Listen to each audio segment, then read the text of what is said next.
Méditation du 13 mars. Si peu de foi. Moïse répondit au peuple: Soyez sans crainte, restez en place et voyez comment l'Éternel va vous sauver aujourd'hui. Exode 14, verset 13. Le peuple d'Israël avait traversé une gorge rocheuse et campait au bord de la mer Rouge, dont les eaux constituaient une barrière apparemment infranchissable. La colonne de nuée et de feu les protégeait du soleil et du froid, en leur rappelant toujours la sollicitude de Dieu à leur égard. En Égypte, le départ définitif des Hébreux agitait les conseillers du Pharaon, qui rassembla tous ses chars de guerre, ses cavaliers, ses capitaines, ses fantassins et ses prêtres pour se lancer à la poursuite des Hébreux. Soudain, en voyant l'armée s'approcher, le peuple fut pris de panique. Quelques-uns crièrent au Seigneur, mais la majorité se plaignit. Est-ce parce qu'il n'y avait point de tombe en Égypte que tu nous as emmenés pour mourir au désert? Exode 14, verset 11. Moïse était contrarié par le peu de foi du peuple.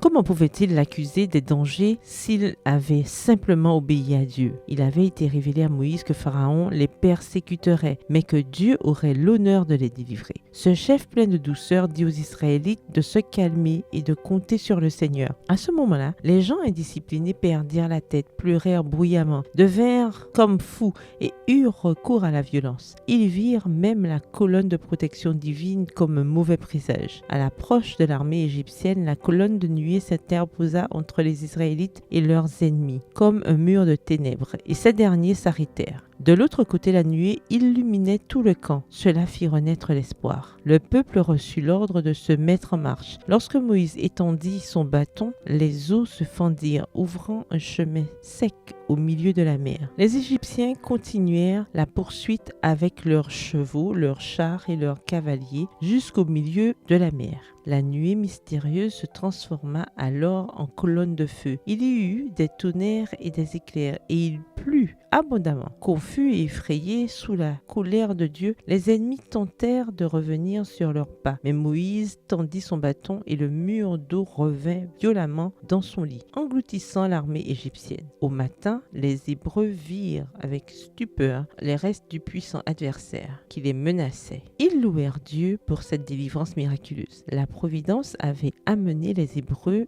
dans cette impasse humaine pour manifester sa puissance et affermir leur foi. Quand il nous semble impossible de continuer, Dieu insiste. Continue. Si nous voulons voir le miracle, il nous suffit d'obéir. Bonne journée, que l'Éternel vous bénisse.